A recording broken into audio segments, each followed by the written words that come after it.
before all of this was happening, I was lying awake at night, concerned about the generational cycles that my family were still living in. I don't know, you may be the same way. And when I say that, what do I mean? I mean the generational cycle of financial slavery, financial bondage, punching a 9 to 5 every day, 5, 6, 7 days a week, 40 hours, 50 hours, 60 hours a week for the next 20, 30, 40 years.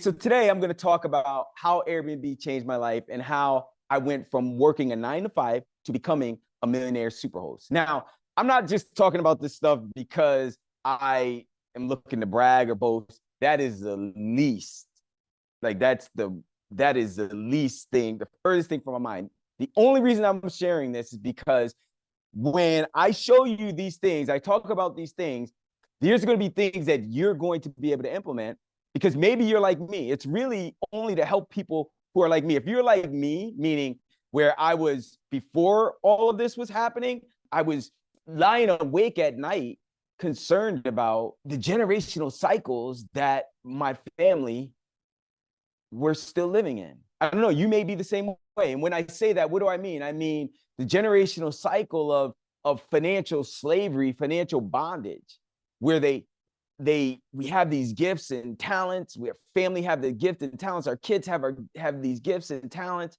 Nieces, nephews have gifts and talents.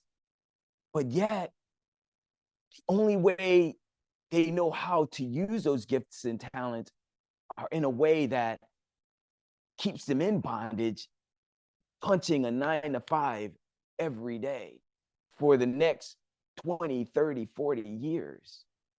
And then when it's all said and done, the only thing they really have to show for it, if they're like most people in the world, is having to go on Social Security or go get another part-time job so they can pay for their health insurance. Like they're still living a life where they don't have the ability to change generational cycles, to build legacy. And that's where I found myself stuck. And I wanted to figure it out. I just knew that family financial freedom was possible. And I was just determined to figure it out so that I didn't have to grow up and go through the trials of poverty for the rest of my life that my parents went through.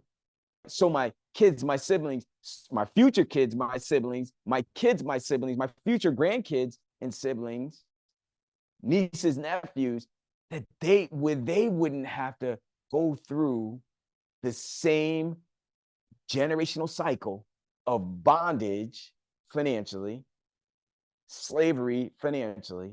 And I call it slavery and bondage because not that, it's they're doing something that they're being made to do, but with the gifts and the talents that God's blessed us with, that I know that God's blessed them with, if they were really using them, if I was really using them in a way that served me and that gift at our highest level, I know that I wouldn't have to work a 9 to 5. I know that they would not have to work a 9 to 5.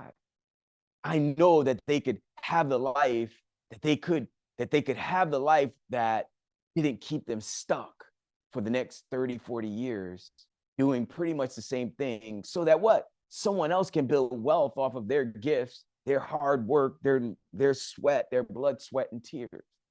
And so that's the reason why I had to figure this out. Like I wanted to figure it out. And Airbnb was the vehicle that really gave me the freedom to be able to do the things that I only dreamed about. So let me tell you how Airbnb changed my life and how I became a millionaire superhost in just a few years. So first thing is Airbnb, the way I do it, and I've learned to do it, was that I don't have to own properties. And that changed the whole game.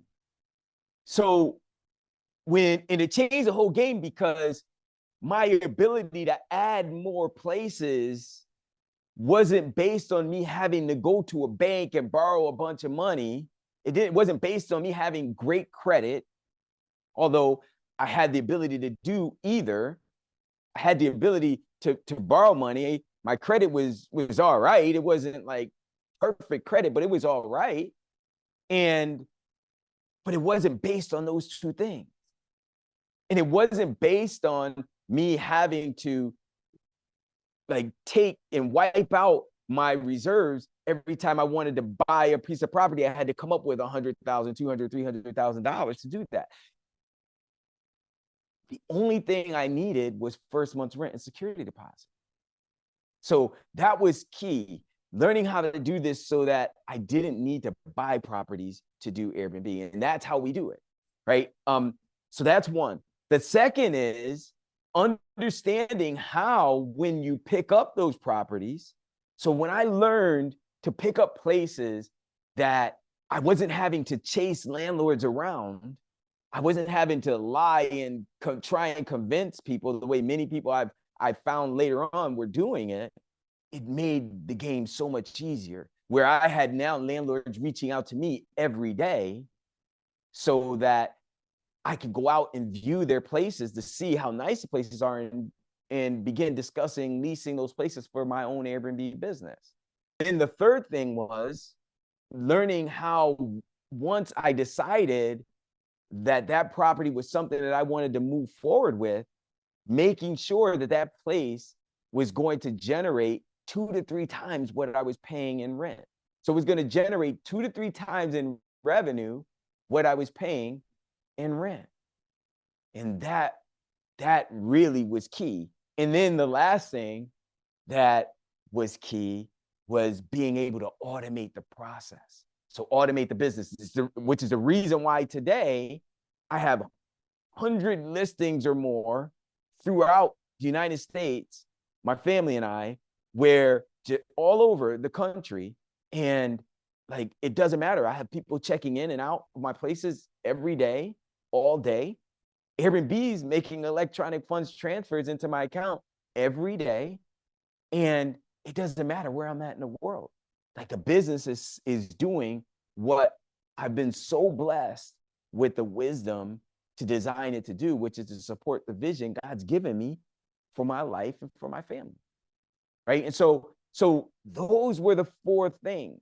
I'm so blessed that I got an opportunity to hang out with you now. Remember, you got this. And I'll see you on the next video. God bless you. The first thing is learning how to do this without having to own property. And this is how you can do it. Just implement going on Zillow and reaching out to owners who have places for rent. That's how I learned to do it. I just used Zillow, and I reached out with a template that I came up with. But in the beginning, there was no template. It was just understanding that landlords wanted to rent. And what I did do is I kind of used a model that I did create before with my homeless ministry. When I grew my homeless ministry, I used this model where I grew it leasing places, right? Instead of buying places to grow my homeless ministry, I just leased places and made sure the landlords know that I was leasing them for the homeless ministry. And they agreed. And when I started doing Airbnb, and I realized that was, a direction I wanted to go with my real estate, I asked myself the question, could I grow this using the same model that I used with the homeless ministry? And if I could, this could really be pretty big. And so that's what I did. And so what I did is I reached out, again, just reach out on Zillow and let the landlord know that you're interested in their place and you're going to be using it to host your guests, right? Just you're going to use it to host your guests.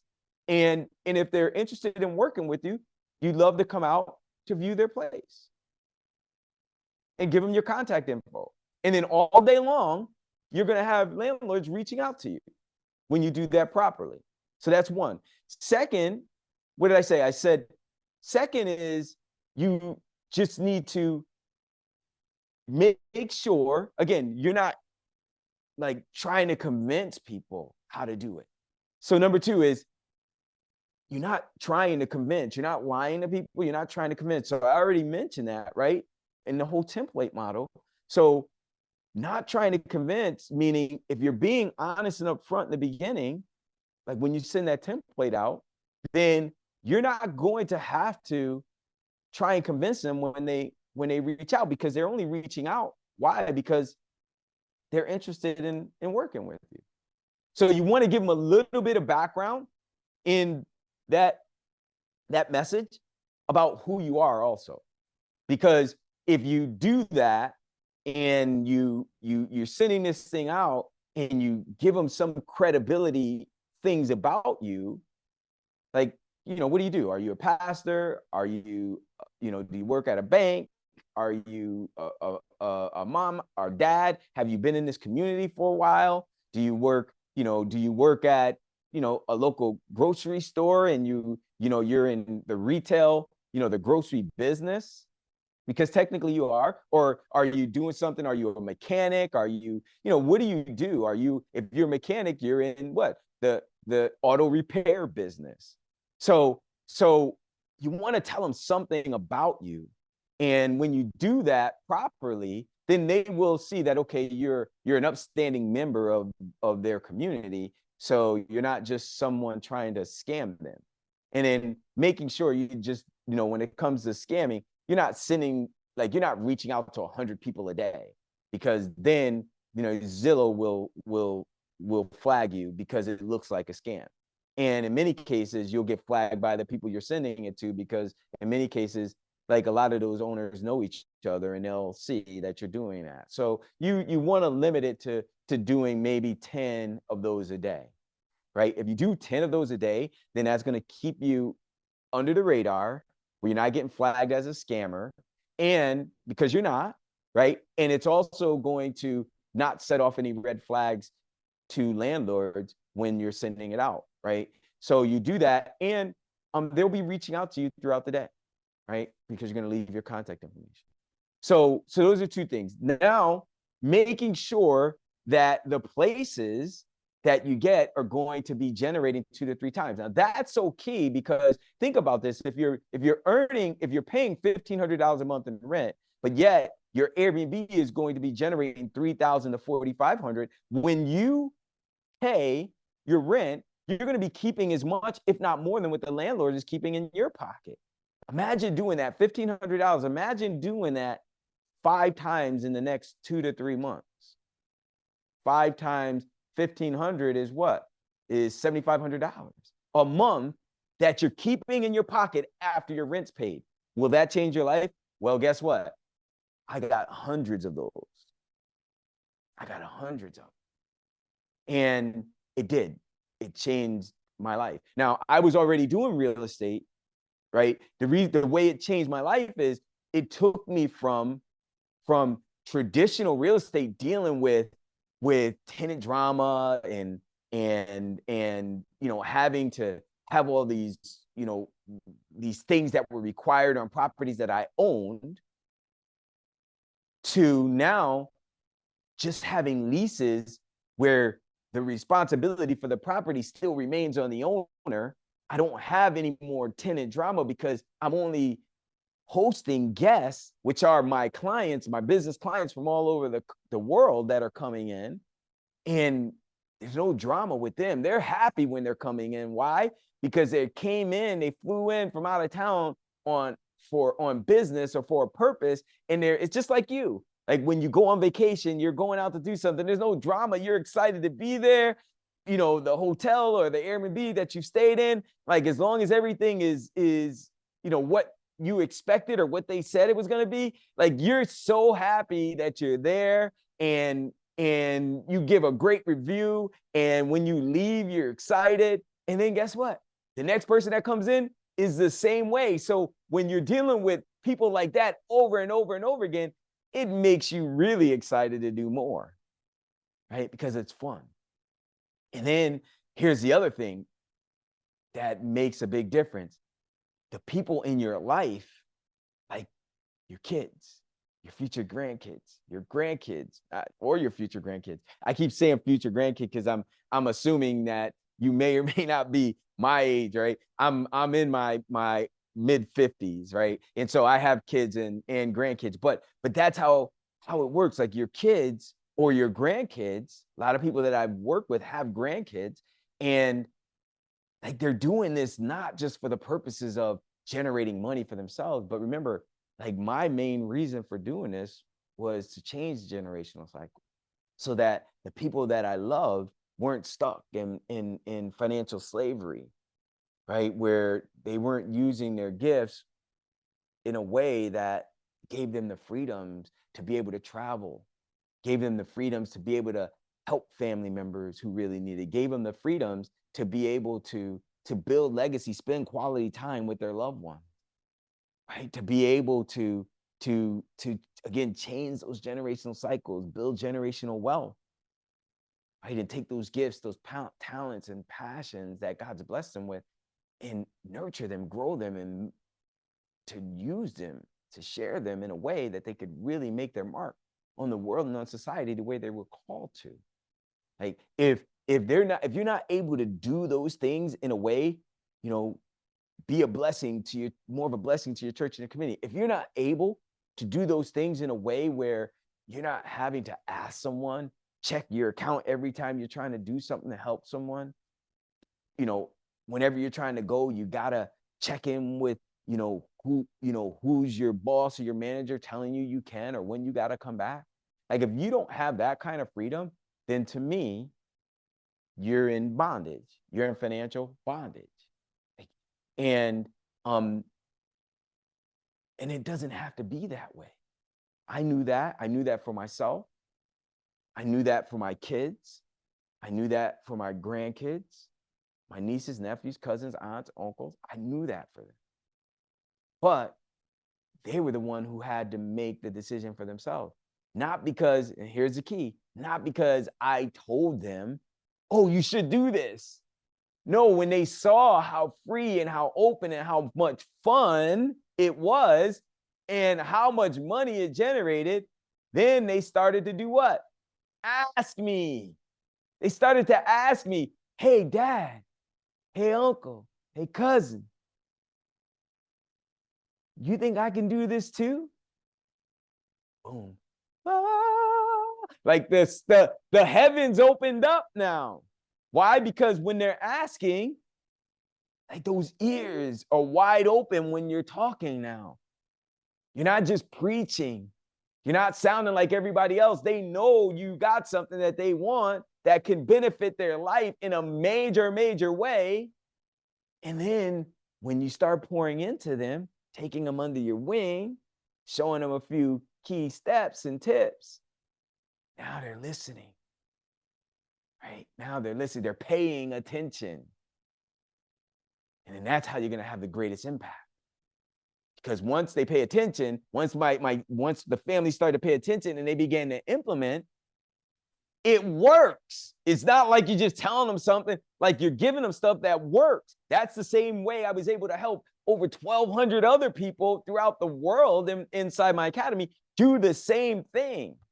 Why? Just giving them the simple steps, making sure they model exactly what I do, handhold them through their process, so that for one reason and one reason only, so that they get the same results. That's it. And so now, here's the last key.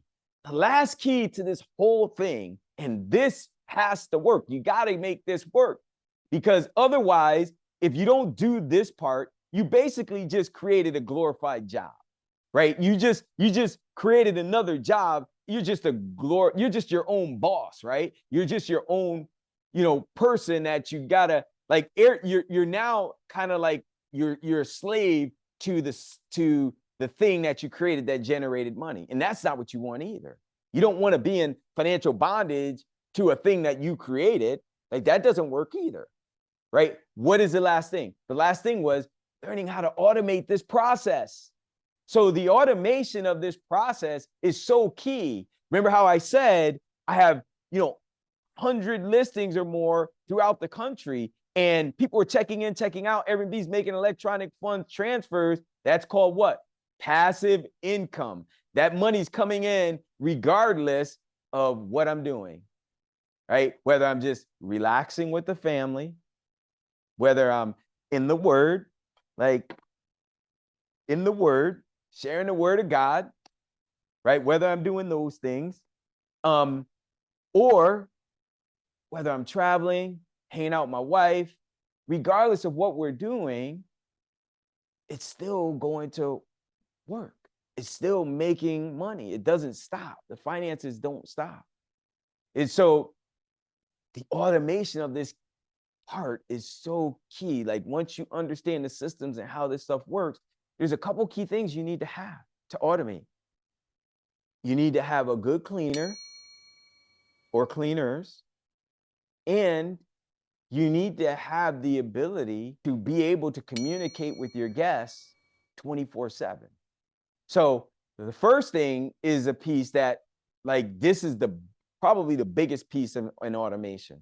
And the biggest piece in automation that you could do without really anything really special, which is getting a good cleaner.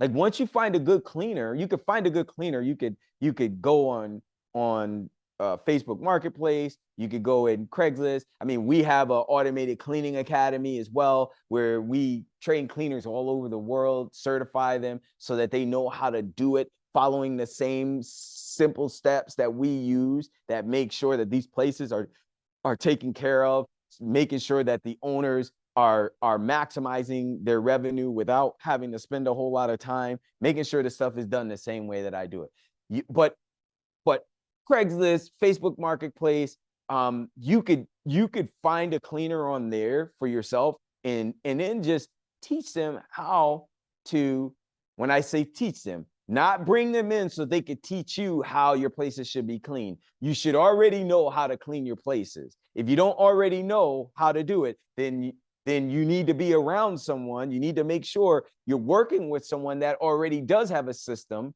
that works as an Airbnb host, not just a cleaner coming in and telling you how your places should be cleaned, because that's not it. Like, it's great when they come in with experience, because it should be easier for them to grasp how you do things, right? It might be a little bit complicated in their mind of how to switch up what they're used to, but as long as they don't have any hangups that way, then boom, it's going to be simple for both of you, right? And then you hit the ground running. So you're going to show them how to clean the places the way you want it. So now as people are checking in and out, you don't have to be in any regional location to make sure your guests, because we're not meeting guests, right? That part is automated as well. Like, so guest check-in has to be automated with lock boxes or codes on the doors. So you're going to have that in place. You're going to have the cleaner in place, so that the cleaner is the one that's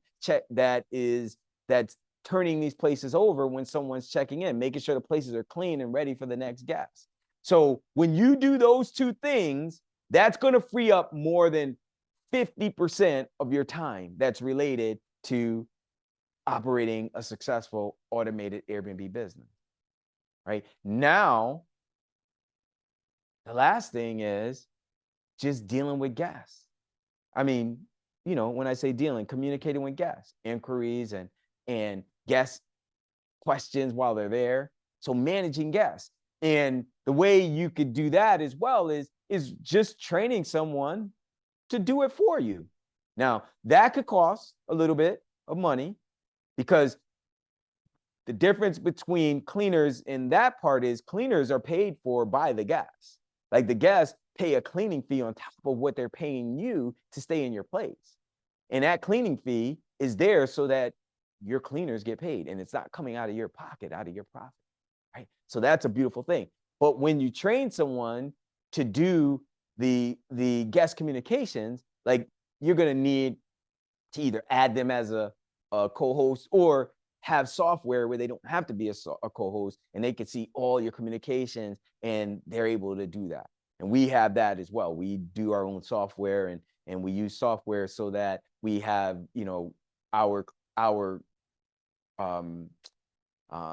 what we call them CSRs, our customer service reps, that will handle all of our stuff, as well as my millionaire wealth B&B students as well, who we grow their $1 million portfolios in 3 to 6 months, and they do all of that. So for them, just like they do it for us. So they get all that, so that they're 97% hands-free. But when you're doing this yourself, you can just train someone, but that's got to come out of your pocket as you're paying them. And then as you show them how to do it, now you got 95% of your time back. And now you can just focus on using the cash flow that's coming out of these places to continue to grow your portfolio. That's what we've done. That's what I've done. Right. And if you implement just that, like if you are like I am, where like family's number one for you, you're, under God, your family is your first ministry. And that's like the most important thing for you. And if that's that important to you, and maybe you're already successful in something you're already doing right now. Maybe you're having success. Maybe like you're not like most people where you're punching a clock. You might be grinding in your own business, but yet or you may be punching a clock, but you're not like you're not in the 99 percentile. You might be making multiple 6 figures or multiple 7 or even 7 figures in something that you're already doing. We have a lot of students that are like that, but the thing that you're doing is not something that your family is able to do, right? Because you're doing something that, because of your gift, you got to be pretty special to do the thing you're doing. And everybody can't follow in your footsteps that way. Well, this thing they're able to, because it's simple, it's fun, and it doesn't require special degrees it just requires just implementing simple steps. And if that's you, and you want, like, that, I mean, the Lord's been really tugging on your heart. He's looking to use you to change those generational cycles. He's looking to use you. Like, everyone like always looks toward you. They're counting on you, right? It seems that way. They're counting on you figuring this thing out. And you're taking on that challenge. Like, it's something, but you just can't figure out how. That's how I've done it. So previously, again, that old traditional real estate, I've been doing real estate for 30 years, over 30 years. I've had a lot of success. I had success as a real estate investor, but the stuff wasn't fun. Like, it wasn't simple, it wasn't easy. And people, although had an interest in real estate, they didn't gravitate toward the stuff that I was doing. It took special talent to do some of the stuff that I was doing. But when it came to Airbnb passive income, the way we do it, like, that was the reason. And guess what? When people saw me doing it, my kids, my family, they realized this was different. The thing that dad's doing is different. And they started asking. And then I was able to show them when they graduated from college. I was able to show them, and now they're all financially free, financially independent, not punching a clock, not in financial bondage, and able to use their gifts that God's blessed them with in a way to serve at a high level, building legacy with their own kids, having the time, having the freedom, having the finances to help family members to be more of a blessing to their church, to travel, like all those things that I desired for myself and desired for them, but didn't like tell them that this is how it should be, but just showed them. Now they're living it.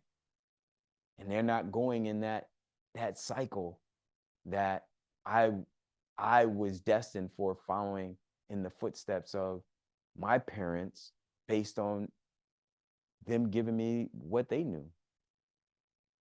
Right? And the only thing they knew was how to do it like society taught you.